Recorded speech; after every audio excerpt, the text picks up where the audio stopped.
The lawyer's voice cracked as he read her daughter's demand aloud. Margaret Ellis, 75, widow and retired nurse, folded her hands in her lap. Her daughter, once the child she carried through sleepless nights, now shouted like an heir cheated of her crown. But the last line of the will landed heavier than any scream. By morning, the accounts she clawed for were locked behind her mother's name, and when she came begging again, the silence of that signature was louder than her rage. Drop your city or country in the comments, and make sure you're subscribed for all the latest updates. The petals drooped slightly under the weight of the morning air, their perfume swallowed by the damp soil beneath the churchyard. Helen stood still, her gloved fingers pressed together, staring at the polished casket that contained her husband of 40 years. 40 years of coffee shared at dawn, of quarrels soothed before bed, of a life built brick by steady brick and now reduced to a pine box lowered into the ground. The crowd moved in patterns around her like restless tides. Distant cousins who hadn't visited in decades offered hugs stiff as cardboard. Neighbors murmured that Robert had been such a good man, their words fluttering away like paper in the wind. Someone slipped a casserole dish into Helen's hands, as though grief could be fed like hunger. She accepted all of it, because it was what a widow was supposed to do, but the hollowness inside her did not shift. Mark stood across the grave, holding his children close. His little girl pressed a stuffed bear against her dress, its fur dulled with years of handling. His boy tried to blink back tears, jaw clenched the way his grandfather's once did when words threatened to spill. Mark himself was silent, steady, his eyes downcast, carrying his pain without display. Helen recognized that silence. Robert had worn it often. Then came the disruption, a perfume too sweet, heels clicking against stone. Rachel. She appeared at the edge of the mourners, wrapped in a dress that clung like armor, sunglasses still on though the sky was overcast. She was late, deliberately so, her presence drawing every eye for reasons she seemed to relish. No hug, no whispered condolences, just a sweep of her gaze over the gathering before she slid into place like an actress taking her mark. Helen's heart tightened, but she said nothing. She knew her daughter's timing, her need for spectacle. Today, though, it pierced sharper than ever. After the final words were spoken and the soil began to fall, Helen lingered by the grave, the chill seeping into her bones. People drifted away, murmuring about food, about errands, about the practicalities that keep the living moving. She felt Robert's absence as a physical weight pressing against her ribs. It was then that Rachel approached. The sunglasses were gone, her eyes bright not with tears but with calculation. She leaned close, voice low enough not to be heard by others. "So," she began, her tone coated with false softness. "What happens with the money now?" Helen's breath caught not at the question, for she had expected it, but at the timing, at the shamelessness of asking it while Robert's coffin was still visible, the roses not yet settled on the mound of earth. "Not today, Rachel," Helen said, was firm though her hands trembled. "Not here." Rachel smiled thinly, as if Helen's refusal were merely the opening move of a long game. She straightened her dress, adjusted her hair and turned away. Across the yard, Mark was gathering his children's coats. Rachel drifted toward him, her heels sinking slightly in the softened ground. Helen could not hear their words, only the tilt of Rachel's head, the way her lips moved quickly, insistently. Mark's shoulders stiffened, his jaw tightening as he listened. And then Rachel leaned closer, her voice sharp as a needle. "She won't keep it all," Rachel whispered to her brother. "I'll make sure of that." The silence of a house without him was louder than Rachel's shouting ever could be. The door closed behind Helen with a sound that echoed too long in the empty foyer. For 40 years the house had always answered back. Robert humming tunelessly as he sorted the mail, the television in the den spilling baseball commentary, the clatter of pans when he insisted on making breakfast himself. Now there was only silence, a silence so thick it pressed against her chest, making her feel small in her own home. The casserole dishes from well-meaning neighbors lined the counter, their foil wrinkled and already cooling. Helen placed her purse on the table and stared at them as if they were relics of another world. She wasn't hungry. She doubted she would ever be hungry in the same way again. Her feet carried her upstairs past photographs of family vacations and anniversaries, frames filled with captured laughter. In each Robert's presence loomed. His arm around her shoulder, his smile crinkled at the corners, his hand holding one of the children's when they were young. She traced one frame with her fingertip before moving on, the glass cool against her skin. The study door was ajar, and she hesitated before pushing it open. The room smelled faintly of tobacco and old books. Robert's scent woven into the fibers of the carpet, into the pages on the shelf. His reading glasses still rested on the desk, folded neatly as though he might return any moment to pick them up. Helen sat in his chair, running her palm across the worn armrest, and for a fleeting second she imagined he was standing in the doorway, teasing her for stealing his seat. Her eyes fell on the watch he had worn every day of their marriage. She lifted it carefully, the leather strap softened from years against his skin. She carried it upstairs and placed it on her nightstand, beside the framed photo of their wedding day. A ritual, a token of his presence to keep her through the long nights ahead. The phone rang, sharp and jarring in the quiet. Helen startled, then answered, her voice catching in her throat. "Mom?" Rachel's tone was brisk, clipped. "Do you know when the will's being..." Helen closed her eyes, pressing her fingers against her temple. "Not yet. Mr. Callahan said he would be in touch." "That's not good enough." Rachel snapped. "You should know. Don't keep me out of this." "I told you, Rachel. I don't know yet." There was a sharp exhale on the other end, then silence, then the click of the line going dead. Helen lowered the receiver slowly, her hand trembling. She wasn't sure if it was anger or sorrow shaking her, perhaps both. That night, unable to sleep, she wandered back into Robert's study. The moonlight spilled across the desk, highlighting a leather-bound journal tucked beneath a stack of envelopes. She recognized it instantly, Robert's private notebook, the one he always scribbled in late at night when he thought she wasn't looking. She carried it to the armchair and opened it carefully, pages filled with his looping handwriting, notes about books, about the grandchildren, about the garden he had always meant to expand. She read for hours, tears slipping silently down her cheeks. His words were like echoes of conversations they had never finished, reminders of the small details only he would notice. Then, near the back, her fingers stilled. A page was marked with a folded corner, different from the rest. Across the top, in his firm script, were the words "For Helen, when I'm gone." Her breath caught. The room seemed to shrink around her, the silence deepening, as though the house itself was waiting for her to turn the page. Helen held the journal tight against her chest, bracing herself for what Robert had left her to discover. Everything she feared would be taken was about to be put on the table. The attorney's office smelled faintly of old leather and lemon polish. Helen sat at the edge of the long mahogany chair, clutching her handbag like a lifeline. Row of diplomas lined the wall behind Mr. Callahan's desk, each framed certificate testifying to decades of trust and authority. Still, Helen's heart beat too quickly. Miss Callahan adjusted his glasses and offered a patient smile. "Helen, Robert left very clear instructions. I've scheduled the will reading for next Tuesday afternoon. That gives everyone time to prepare." Prepare, as though one could truly prepare to hear the last words of a man who had been the center of her world. Helen nodded faintly, her eyes falling to the folder on his desk, thick with documents. Every page, every clause was Robert's voice reaching out from beyond the grave. The door burst open before she could reply. Rachel swept in, her heels striking the hardwood with deliberate force. She carried a slim, expensive-looking folder of her own, and behind her trailed a younger man in a suit, his briefcase clutched with self-importance. "Good," Rachel announced. "You're all here. I wanted my attorney to hear this directly."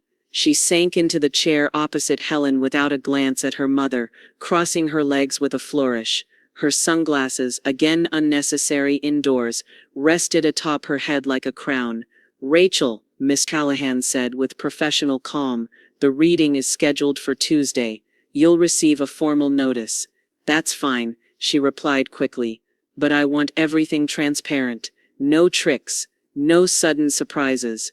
Helen's stomach gnawed. She wanted to speak, to say that Robert had never been a man of tricks, that everything he did was deliberate, honest, deeply considered, but she held her tongue. Arguing with Rachel here would only feed her daughter's hunger for conflict. Mark arrived quietly, slipping into the last chair. He looked weary, his tie loosened, his eyes shadowed. He greeted Helen with a gentle nod before folding his hands on the table. Unlike Rachel, he had no lawyer at his side. His presence was steady, but his silence carried unease. Mr. Callahan cleared his throat. Robert was meticulous. His will reflects not only financial matters but personal intentions. I must ask you all to come with open minds. I expect emotions will run high, but the language is precise. Helen's voice trembled as she asked the question that had weighed on her since Robert's passing. Miss Callahan, is there something I should brace for? Rachel's head snapped around, her eyes narrowing. Why would you need to brace for anything? Unless you know something I don't? Helen shook her head quickly. I just, she trailed off, her gaze falling again to that heavy folder. She remembered Robert's journal, the page waiting for her at home, the words for Helen when I'm gone, the sense that Robert had left her not just money but a message. Mr. Callahan leaned forward, his hands folded. Robert was thorough. He thought about more than numbers. He thought about people, their choices, their responsibilities, and he wanted his legacy protected. Rachel's lawyer smirked faintly, as though already planning his attack. Rachel herself leaned back in her chair, confidence radiating. Dad wouldn't cut me out. He knew I deserved my share. Helen felt the weight of the room pressing in. Mark remained silent, his jaw tightening, eyes flicking between his mother and his sister. Mr. Callahan closed the folder with deliberate care, as though sealing something dangerous inside. There is one thing you should all be aware of, he said, his voice measured. He looked directly at Helen, then at Rachel. Your daughter may not like what's in the last line. The words fell like a stone in water, sending ripples through the room. Rachel sat up sharply, her confidence faltering for the first time. Helen's breath caught because if Robert had written a last line, it was meant to change everything. They came expecting fortune. They forgot who wrote the word. The conference room glowed with polished wood and muted brass lamps, but to Helen it felt more like a stage. Every breath, every shift of a chair echoed too loudly. She sat at one end of the long table, Robert's watch resting cold and heavy against her. Rachel entered first, her heels striking the floor in sharp, impatient clicks. She carried herself like the guest of honor, her attorney striding just behind, briefcase in hand. She tossed her sunglasses onto the table as if she owned the room. Mark followed a moment later, quieter, shoulders hunched, as though he had been dragged here rather than choosing to come. His children were at school. The absence of their small voices made him look lonelier than Helen had ever seen him. Miss Callahan adjusted his glasses, opened the folder and began with the solemn cadence of a man who had done this countless times before. This is the last will and testament of Robert James Whittaker. Rachel leaned forward, lips parted, hungry. Mark bowed his head. Helen folded her hands tightly, bracing herself. The words spilled steadily. Accounts, properties, investments. Helen had never grasped the vastness of it all until she heard the total $30 million. The number filled the room, hovering in the air, like a storm about to break. Rachel's breath caught audibly. 30 million? She repeated, almost laughing. Then I assume we'll divide it evenly. Rachel, Helen whispered, her voice hoarse. Mr. Callahan did not pause. The estate in full is granted to Helen Whittaker, my wife of 40 years. The silence cracked open, jagged and raw. What? Rachel shot up from her chair, palms flat against the table. That's not fair. That's not what he meant. She manipulated him. She had to have. Helen flinched but held her ground. She wanted to speak, to defend herself, but she remembered Robert's journal, his promise that he had been thorough. This was not her doing. This was his. Mark looked torn, his hands gripping the edge of the table. Rachel, he began, but his sister cut him off. No, don't you dare take her side. Half of that is mine. I deserve it. Her voice rose, harsh against the quiet dignity of the room. Mr. Callahan's voice remained steady, almost clinical. Robert included specific clauses. Portions of the estate are designated for the grandchildren's education. Additional funds are earmarked for charitable contributions in the community. But Helen remains the sole executor and inheritor. Rachel's face flushed crimson. Executor? So she controls it all? This is a setup. I'll take it to court. I'll fight this. Mark's gaze dropped to the table. His silence spoke more than words, an unwillingness to join her fury, but not the strength yet to oppose it. Helen's throat tightened. She wanted to reach for her son, to remind him of his father's steadiness, but the moment was already unraveling. Mr. Callahan closed the folder, his voice dropping into the kind of silence that draws every ear. There is one final clause. Rachel froze. Even her attorney leaned forward. Callahan read, "Should my children contest this will, they are to receive nothing." The words hung heavy, final, like the closing of a door that would never reopen. Rachel's chair scraped violently against the floor as she shot to her feet. That's not fair. That's not legal. He can't cut me out like that. Her voice cracked, shrill with disbelief and fury. Helen sat motionless, her pulse roaring in her ears. She thought of Robert writing those words, the steadiness of his hand. He had known what Rachel would do, and he had built a fortress of ink against it. Rachel's fists clenched at her sides, her voice trembling. "I don't care what it says. I'll fight you anyway." Her scream echoed through the polished room, a promise of war, one Robert had predicted, but Helen was only beginning to face. She pounded on my door, not as a daughter but as a trespasser. The knock came just after midnight. No, not a knock. A pounding, the kind that rattled the glass panes and made the hallway pictures tremble. Helen froze in her bed, Robert's watch glinting faintly on the nightstand. For one trembling second, she thought it was a dream, but the pounding came again, louder, sharper, followed by a voice that sliced through the silence. "Open up. You can't hide in there." "Rachel?"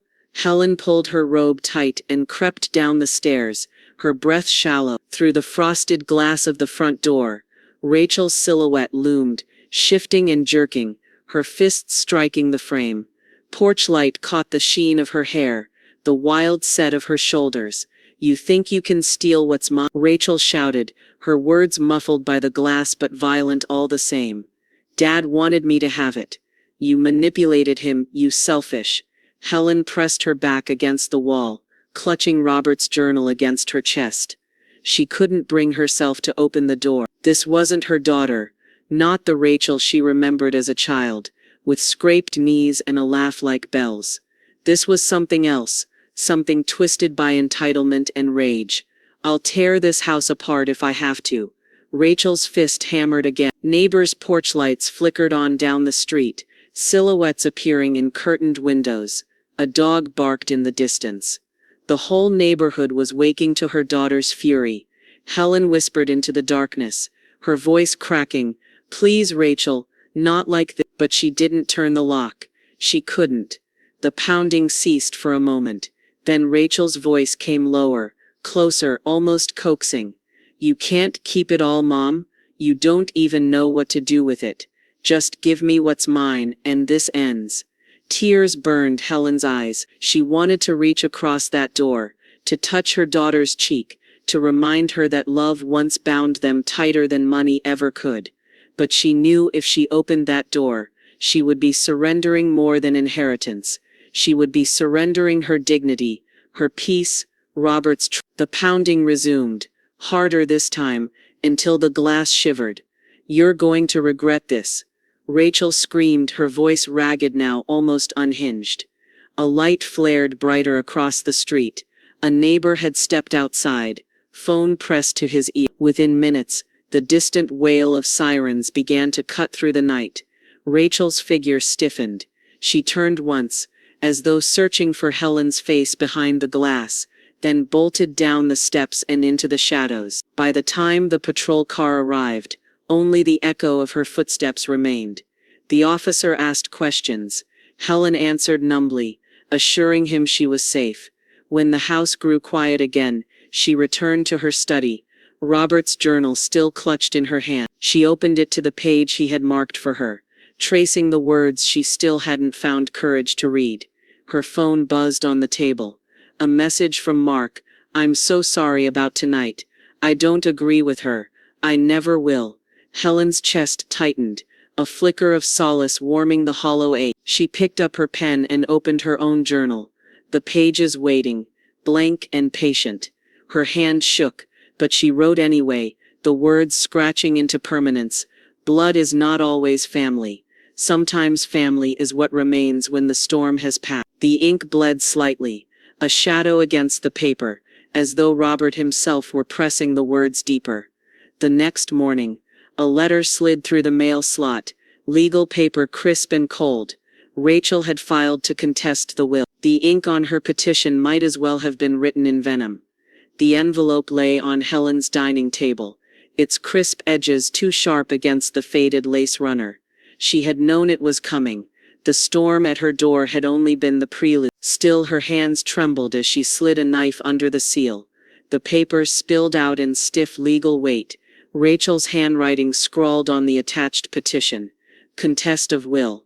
Grounds undue influence by spouse." Helen read the phrase again and again, as if repetition might soften its cruelty. Undue influence. As if 4 decades of love and loyalty could be reduced to manipulation. Her chest tightened. She imagined Robert's voice, steady, firm. "Helen, I trust you." But the venom of Rachel's accusations seeped deeper, threatening to stain even that memory. At Mr. Callahan's office, the pages looked even colder under the fluorescent lights. The attorney adjusted his glasses and tapped a finger on the document. "She's accusing you of coercion," claiming Robert was not of sound mind when he signed. Helen shook her head fiercely. "That's not true." He was sharp until the end. He balanced the checkbook, read the paper cover to cover. He debated politics more passionately than ever. Her voice cracked, grief sharpening into anger. "He knew what he was doing. That's what we'll prove," Callahan said calmly. "But it may take time. These cases can drag for years." Years. The word hung heavy. Years of Rachel's bitterness bleeding into every corner of her life. Years of strangers in black robes, dissecting her marriage as though it were a ledger to be balanced. Helen swallowed hard. "What do we need?" "Evidence," Callahan replied. "Medical records, testimony from friends. His own words if we can find them." Helen thought of the journal waiting on her nightstand, the page marked for Helen when I'm gone. She hadn't yet turned that page, hadn't yet gathered the courage, but now perhaps Robert's own handwriting would become her shield. That night she spread the journals across the bed, years of Robert's musings in his careful script, notes about his garden plans, debates scribbled after reading the newspaper, affectionate lines about the grandchildren's milestones. His mind had been alive, restless, sharp. She could almost hear his chuckle as she turned the pages. Near the back of one journal, she found a folded slip of paper. In Robert's hand, "If they ever doubt me, let this prove it. I chose freely. I chose Helen." Her throat tightened, tears streaking her cheeks. She pressed the paper to her chest, as though holding his heart in her hands. The next day, she gathered what she could: journals, receipts, even an old video clip of Robert toasting their anniversary with clear, steady words. Each piece felt like both evidence and love letter, proof that his legacy could not be twisted by greed. When she returned to Callahan's office, he reviewed the stack with measured satisfaction. "This will help us tremendously. Judges trust handwriting. They trust Pat." He looked at Helen over his glasses. "We'll win this. But Rachel will lose more than money." Helen frowned. "What do you mean?" "By pressing forward, she risks severing ties completely, not just with you but with Mark, with her children, with everyone who remembers Robert. She may not realize it yet, but this fight will leave her more isolated than she imagined." Helen stared at the papers, the venomous ink now dulled beneath Robert's gentler script. Her grief had not lessened, but something inside her shifted. No longer only sorrow, now resolve. If Rachel wanted war, Helen would not cower. She would fight not with rage, but with Robert's truth. That night, as rain streaked the windows, Helen lit a single candle and wrote in her own journal, "Grief made me small, resolve will make me whole again." The flame flickered as if in agreement. The next morning, Mr. Callahan called with a grave tone, "Prepare yourself, Helen. The first hearing has been scheduled." She arrived in heels sharp enough to cut glass, but her voice cracked. The courthouse smelled faintly of varnish and old paper, a place where justice was supposed to feel sturdy, but too often felt fragile. Helen walked slowly through the echoing hallway, Robert's watch snug at her wrist, his journal tucked in her bag like armor. Every footstep rang in her ears. Inside the courtroom, Rachel already sat at the petitioner's table, draped in a sleek black dress that seemed more suited for a gala than a hearing. Her heels tapped an impatient rhythm against the floor, echoing like a challenge. Her lawyer leaned toward her, whispering strategy. Rachel nodded stiffly, her face fixed into a mask of composure. But Helen, watching her daughter's jaw tighten, saw the cracks underneath. Helen took her seat beside Mr. Callahan, who gave her a reassuring nod. "Just listen," he murmured. "The truth will speak louder than theatrics." The judge entered, gavel striking. "This court is now in session." Rachel was called first. She rose with practiced poise, shoulders squared, voice pitched for drama. "Your Honor, my mother manipulated my father in his final days. He was weak, grieving his health, vulnerable. She ensured the will left me and my brother with nothing, despite his promises over the years." Her voice wavered just slightly on the word promises. Helen's throat ached. She wanted to cry out, to defend Robert's honor, but Callahan touched her arm lightly, grounding her. Rachel continued, louder now. "This isn't about greed, it's about fairness. My father loved us. He would never disinherit his own daughter unless someone twisted his mind." She glanced at Helen, eyes narrowing. "Unless someone whispered in his ear." Day after day, the courtroom buzzed faintly, whispers rippling through the small gallery. Helen bowed her head, letting the sting pass over her like rain. When it was her turn, Helen stood with Callahan's quiet encouragement. She spoke softly, but her words carried. Robert was never a man who could be pushed. He was steady, stubborn when he believed in something. He read the paper every morning. He corrected me if I misquoted a line.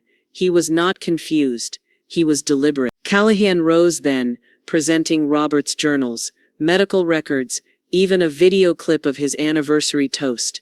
The screen flickered as Robert's voice filled the courtroom. "To Helen, my compass. To another 40 years, however many God grants me." Helen's tears blurred the room, but she held them back, steadying herself in the silence that followed. Mark was called next. He shifted nervously as he took the stand, glancing at his mother, then at his sister. "Dad always said Helen was his compass," he began, his voice low but clear. "She wasn't manipulating him, she was his anchor. He trusted her more than anyone." Rachel snapped. "Mark, stop covering for her." Her lawyer tugged her arm, but her voice had already rung out sharp and desperate. The judge's frown deepened. "Miss Whitaker, you will control yourself in this courtroom." Helen felt her heart twist. She remembered Rachel at 16 shouting in much the same way over curfews and broken rules. But here, the outburst carried a bitterness that went deeper than adolescence. One by one, letters from neighbors and friends were read into the record. Each spoke of Robert's clarity, his devotion to Helen, his pride in leaving a legacy of care, rather than chaos. Each letter pressed another crack into Rachel's performance. By the end of the session, Rachel's poise had frayed, her lipstick had smudged, her hands shook slightly as she gathered her papers. She stormed out before the gavel even struck, heels clattering a retreat down the marble hall. The judge glanced over the rim of his glass. "We'll reconvene for closing arguments in 2 weeks." Helen exhaled slowly, gripping the bench for balance. Relief washed through her, but so did dread. 2 weeks was both too soon and unbearably far. As she stepped into the hallway, Helen's phone buzzed. A text from Rachel glared back at her. "This isn't over. You'll see what I'm capable of." In the quiet weeks between hearings, I learned what resilience tasted like. The courthouse echoes still haunted Helen as she returned to the stillness of her home. The oak trees outside swayed in the April wind, casting restless shadows across the walls. It was strange, how silence could weigh heavier than shouting, how waiting could gnaw sharper than conflict. Each morning, Helen rose early, pulling on Robert's old flannel jacket, before stepping into the garden. The soil was damp, the tulips pushing up in stubborn defiance of the lingering cold. Kneeling there, hands deep in earth, she felt something solid at last.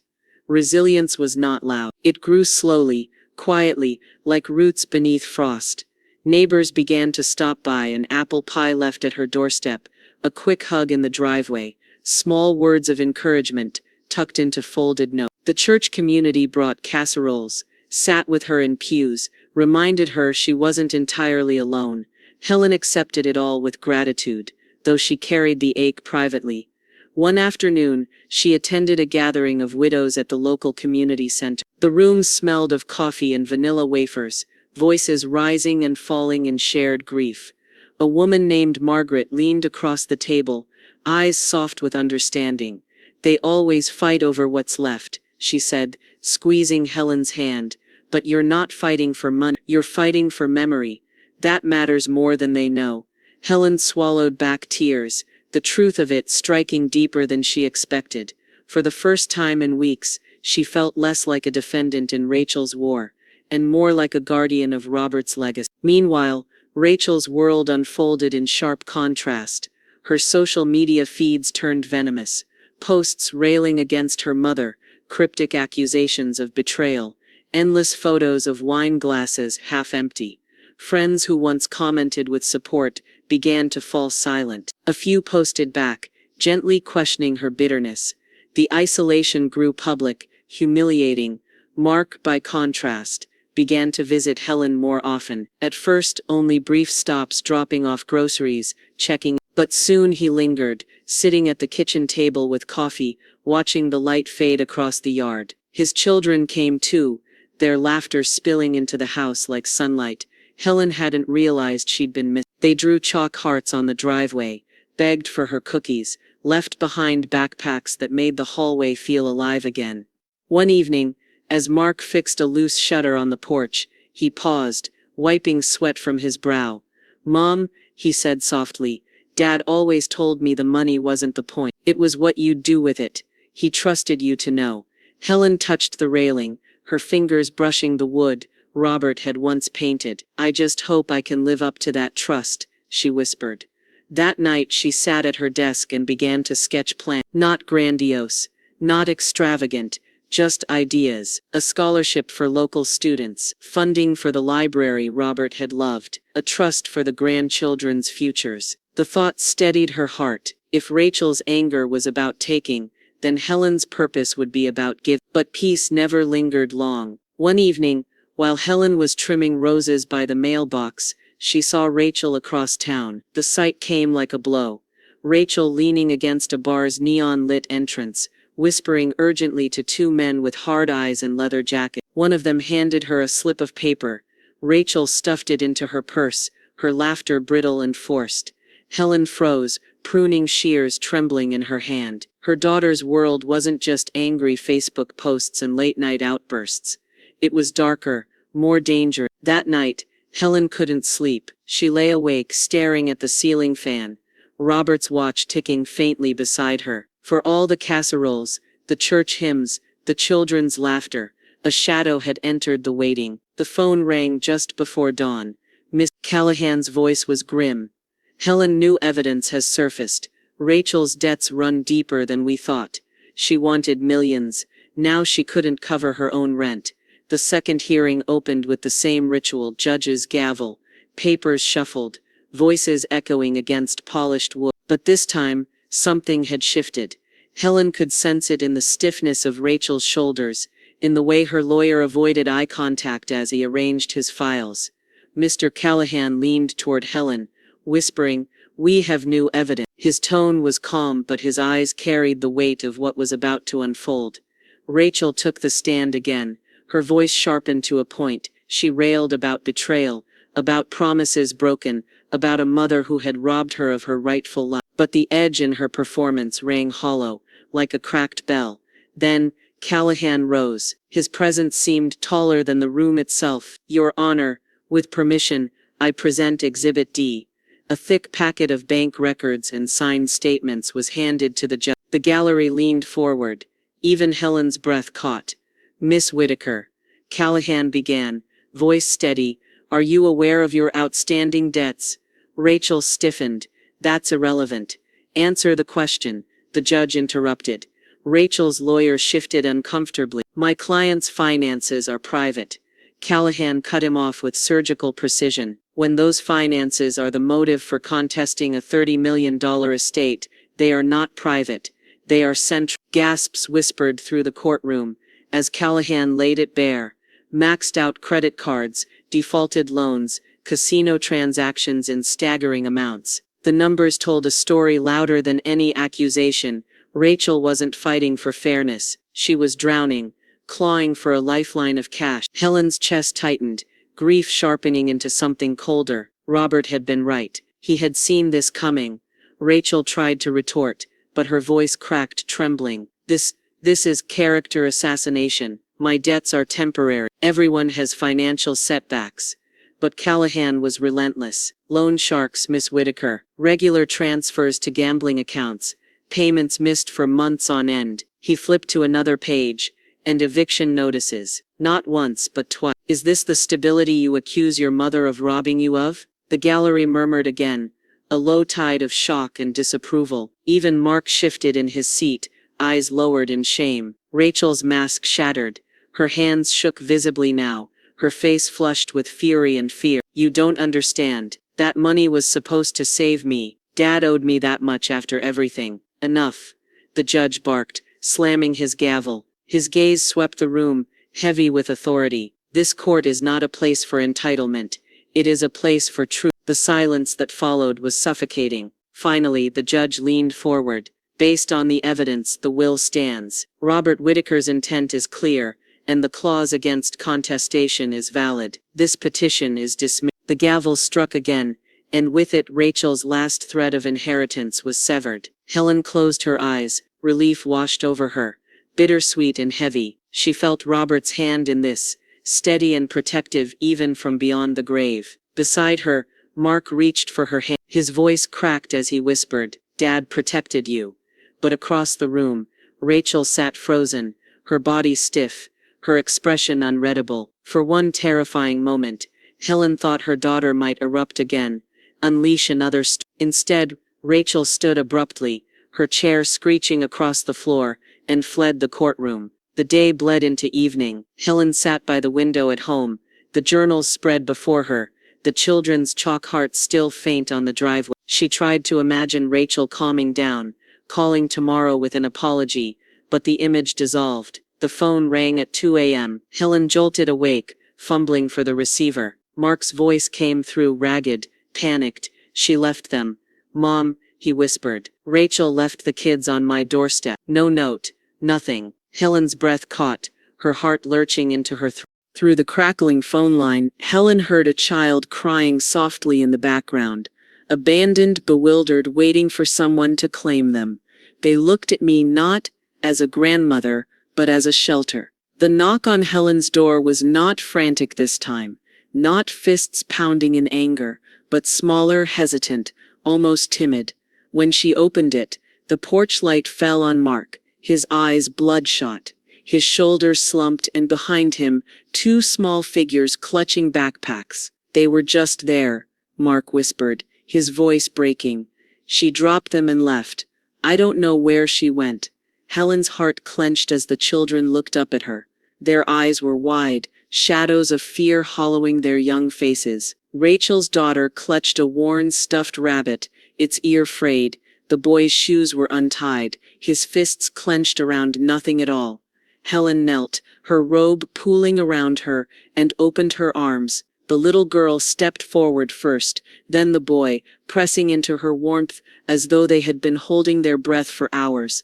Their small bodies trembled against her chest. "Come inside," Helen whispered. "You're safe here." The house, once so quiet, filled suddenly with the sounds of childhood. The boy's sniffles echoed down the hallway. The girl's hesitant questions, "Where's Mommy? Is she coming back?" cut into Helen's heart like glass. She forced herself to answer gently, without lies, "She's not here right now, but I am." Mark hovered in the doorway, guilt heavy in his face. "I don't know how to do this, Mom. I don't know how to take care of them alone." Helen placed a steady hand on his arm. "You won't be alone. Not while I'm here." That night, she warmed soup on the stove, the steam fogging her glasses as she stirred.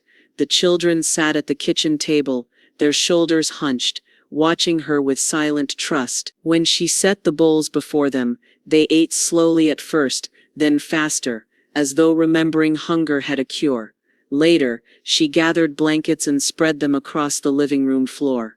The children curled close together, their breathing uneven but calmer now. Helen sat in the armchair beside them, Robert's watch ticking on her wrist, the soft glow of the lamp spilling across the room. For the first time in weeks, the house didn't feel empty.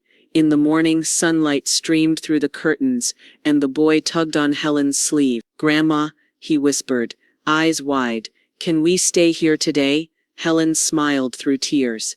"As long as you need." The days that followed were filled with small adjustments. Helen tied shoelaces, brushed hair, found crayons at the back of a drawer. She packed lunches in the same kitchen where she had once made sandwiches for Rachel and Mark. The laughter of children returned, fragile at first, then fuller, warming the cold corners of the house, yet shadows lingered. At night, the girl sometimes cried quietly for her mother, clutching her rabbit tight. Helen lay beside her, whispering stories of Robert, of the man who had loved them before they were even born. "He would be proud of you," Helen told them. "He would want you to be brave." Mark came often, sometimes late, exhaustion in his posture, but gratitude in his eyes. One evening, as he stood in the doorway watching the children draw at the table, he murmured, "She left them, but you saved them." Helen shook her head. "I didn't save them. They saved me. This house, it feels alive again." But peace was fragile, a thread stretched too thin. One evening, as the children played in the living room, Helen's phone buzzed with a message. She opened it reluctantly, her stomach sinking as she read, "You stole everything, my money, my life, and now even my kids." The sender's name glared back at her. Rachel. Helen stared at the words, her hands trembling. The children's laughter echoed through the house, but the message burned cold in her chest. Rachel wasn't finished. Not with her, not with them. Helen slipped the phone into her pocket, forcing a smile for the children, even as a storm gathered beyond the safety of her wall. What she threw away, I rebuilt from the ground up.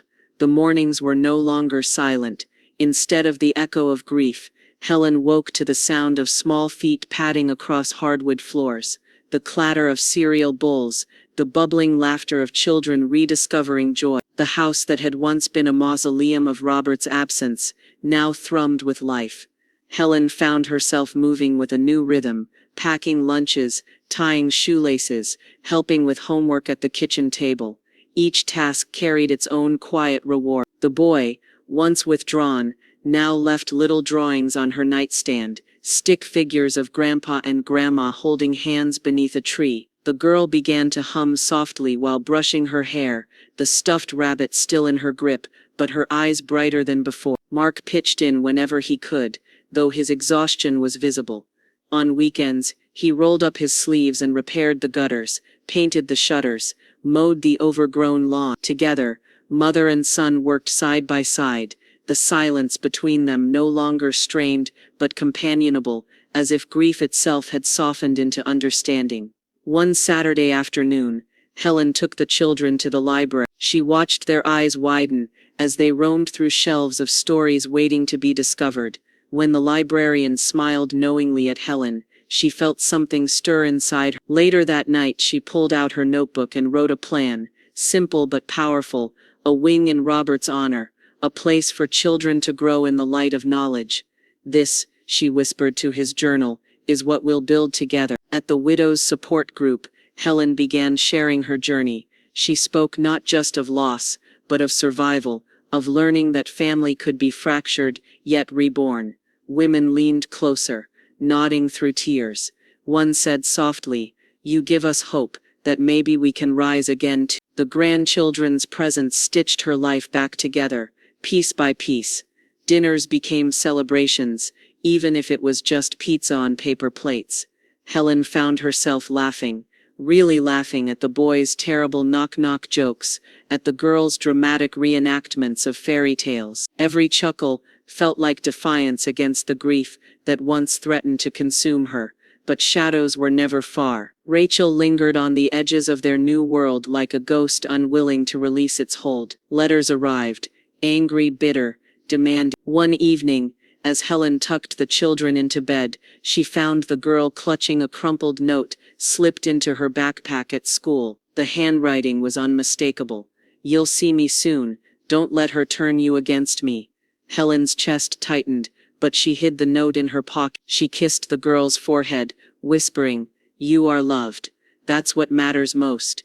The day of the library dedication arrived. The air smelled of fresh paint and paper, sunlight streaming through tall windows that glowed with possibility. Helen stood at the podium, the children at her side, Mark in the front row. The plaque gleamed, the Robert Whitaker Children's Wing. Her voice wavered at first, but steadied as she spoke. Robert believed knowledge was the truest inheritance. Today we honor him, by ensuring every child has a place to grow. Applause rippled, warm and sincere. But then the doors slammed open. Gasps swept through the crowd as Rachel stumbled in, her hair disheveled, her clothes wrinkled, her eyes wild with fury. She pointed at Helen, her voice sharp enough to split glass. "You stole my life, my money, my children, my name." The crowd froze. Helen gripped the podium, heart racing, but she didn't falter. She drew a breath, her voice calm but resonant. "This isn't about greed, Rachel. It's about legacy. About what we give, not what we take." The audience erupted in applause, drowning out Rachel's screams. Security escorted her out, her protest echoing down the hall. Helen stood tall, her grandchildren clutching her hands tighter, their trust unshaken. Mark leaned close, whispering over the cheers. "You've won, not just in court, you've won here, with them." That evening, as Helen sat with the children by the fireplace, an envelope slid through the mail slot. Inside a single sheet, Rachel had filed for custody. She screamed about betrayal. I spoke about legacy. The dedication ceremony still lingered in memory. The applause, the warm glow of Robert's name etched into stone. But peace shattered quickly. News spread fast in small towns, and whispers followed Helen wherever she went. Rachel's outburst, Rachel's rage, Rachel's absence. 2 weeks later, Helen stood at the community center again, this time speaking to a group of widows about resilience. She wore a simple navy dress, Robert's watch glinting faintly on her wrist. The children sat in the front row, coloring in books she had brought to keep their small hands busy. She had just finished saying, "Sometimes family is not who demands from you but who stays when everything else falls apart," when the back doors slammed open. Gasps rippled through the room. Rachel stood there, gaunt but defiant, her eyes bloodshot, her hair unkempt. She clutched a crumpled sheet of paper, waving it like a weapon. "That's my family you're talking about," she shouted, her voice cracking with venom. "And you stole them from me." The widows froze. The children shrank into their chairs, their crayons rolling off the table. Helen's heart lurched, but she steadied herself, rising slowly to her feet. Rachel marched forward, her heels clattering against the floor, her voice rising.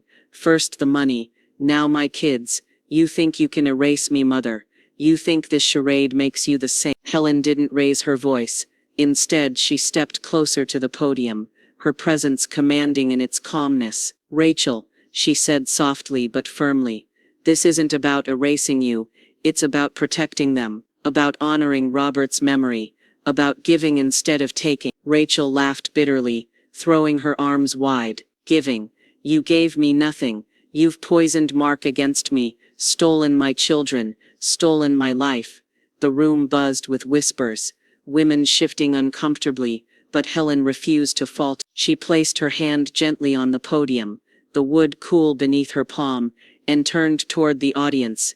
My husband believed money could never buy what truly mattered: dignity, love, legacy, she said, her voice steady now, resonant. This community knows him. You know what he stood for, what we stand for. Applause rose, hesitant at first, then stronger, swelling until Rachel's voice was drowned out. She screamed over it, but the sound was ragged, her words lost beneath the thunder of clapping hands. The children rushed to Helen's side, clutching her skirt. Helen rested her hand protectively on their shoulders, drawing strength from their trust. Security arrived, moving quickly to Rachel. She resisted at first, flailing, her screams echoing like broken glass through the hall. You'll regret this, she spat, her voice tearing through the clamor. You think you've won, but you haven't. Those kids are mine. She was dragged from the room, her cries fading down the corridor until only silence remained. The widows, shaken but resolute, rose in unison to applaud Helen again, this time not just for her words, but for her composure, her refusal to descend into chaos. Mark stepped forward, his eyes wet, his jaw clenched. He embraced his mother in front of everyone. The children pressed between them. You've already won, he whispered. Not in court, not in money here, with them, with us. Helen's chest swelled with both grief and strength. She knew Rachel's rage wasn't finished, but standing there, surrounded by community, family, and legacy, she also knew she wouldn't falter. That evening, when the house was quiet again, and the children slept upstairs, Helen found an envelope, waiting on the porch. No postage, no return address, just her name, scrawled in Rachel's furious handwriting. Inside was a single sheet of paper stamped with the county court seal. Rachel had filed for custody of the children. This time, the courtroom wasn't about money. It was about children. The courthouse felt different this time. There were no whispers about millions, no greedy glances darting toward Helen. Instead, there was the heavy stillness of something far greater, two children's futures hanging in the balance. Helen sat at the polished oak table, Robert's watch clasped firmly on her wrist, a talisman against the storm. The children weren't present, too young, too fragile, but their drawings of houses, hearts, and grandma lay in her purse like secret evidence of where they belonged. Rachel swept into the room late, her lawyer at her side. Her hair was styled, her suit pressed, but her eyes carried the wildness Helen had come to recognize. She smiled at the judge as though charm might erase abandonment. The gavel struck. This hearing concerns the custody of minors Lily and James Whitaker. The judge intoned. Petitioner, Rachel Whitaker. Respondents, Mark Whitaker and Helen Whitaker. Rachel's lawyer stood first, voice smooth and rehearsed. Your Honor, my client was unfairly maligned in prior proceedings. Whatever financial disputes occurred are irrelevant here. She is their biological mother, and biology cannot be dismissed. Rachel dabbed at her eyes with a tissue, her performance rehearsed. They're my babies. They need me. I made mistakes, but who hasn't? I can change. Helen clenched her hands together, nails pressing into her palms. The courtroom air was thick, suffocating. Then Mr. Callahan rose. His voice carried no theatrics, only truth sharpened to a point. Your Honor, we do not question biology. We question responsibility. Ms. Whitaker abandoned her children in the middle of the night. She left them without food, without shelter, without explanation. That is not a mistake, that is neglect. He placed exhibits on the table, eviction notices, debt records, testimony from neighbors. This court must decide not who birthed these children, but who protects them. The judge nodded gravely. Call your first witness. Mark took the stand, his hands shaking slightly as he swore the oath. His voice was low but unwavering. I love my sister, but I can't ignore what she's done. When she left Lily and James on my doorstep, they were terrified. Dad always said Mom was his compass. Now she's theirs. Helen's throat tightened. Tears stung her eyes, but she held them back.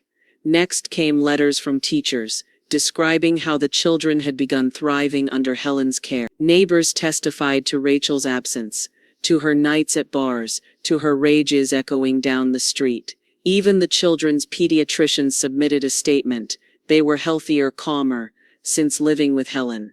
Rachel squirmed in her seat, her composure cracking. When it was her turn on the stand, she lashed out, her words tangled with fury.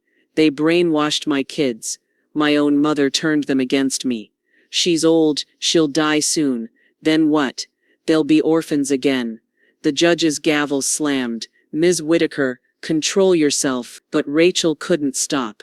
Her voice rose, shrill and desperate. Those kids are mine. You can't take them away from me. The courtroom was silent except for her echo. The judge leaned forward, his expression grave. Ms. Whitaker, this court does not reward chaos. It protects stability. He paused, letting the weight of the words settle. Custody of Lily and James will remain with Mark Whitaker. Day-to-day guardianship will be shared with Helen Whitaker. Ms. Whitaker, your visitation will be supervised only pending further review. The gavel fell, final and absolute. Helen's body shook with relief. She covered her face with her hands, tears finally breaking free. Mark wrapped his arm around her shoulders, whispering, "It's over, Mom. They're safe now." But as they rose to leave, Rachel spat venom across the aisle. Her face twisted, her voice a blade. "You'll regret this, old woman. You haven't seen the last of me." Helen clutched Robert's watch, the children's future secured for now. But Rachel's words echoed like a shadow promising one last storm. "I thought the last line was already written." But Robert had left one more. The courthouse victory left Helen drained. Relief and exhaustion clung to her like twin weights as she guided the children home. They fell asleep quickly that night, safe beneath quilts that smelled faintly of lavender detergent, their breathing steady in the quiet house. Helen lingered at the dining table, staring at the embossed folder of court documents. Custody was secure, for now. Yet Rachel's words haunted her. "You'll regret this, old woman." The next morning, a knock came at the door. Mr. Callahan stood there, a solemn expression on his face, a slim envelope in hand. "Robert left something with me," he asked that it only be given once everything's settled. Helen's hands trembled as she took it. The envelope was yellowed slightly, Robert's handwriting familiar and steady across the front. For Helen, when the battles are done. She carried it into Robert's study, the one room she had left untouched. His pipe still rested on the shelf, his books lined neatly in rows. She sat at his old desk, sunlight cutting across the wood, and broke the seal. The letter began simply, in his careful script, "My dearest Helen, if you are reading this, then I am gone and you have faced storms I prayed would never come." Her breath caught, tears blurred her vision, but she pressed on. "You always feared Rachel's hunger would grow. I feared it too. That is why I made choices that may have seemed cruel. But I wanted you free from fear, from manipulation, from chains of guilt. The last line in the will wasn't for them. It was for you."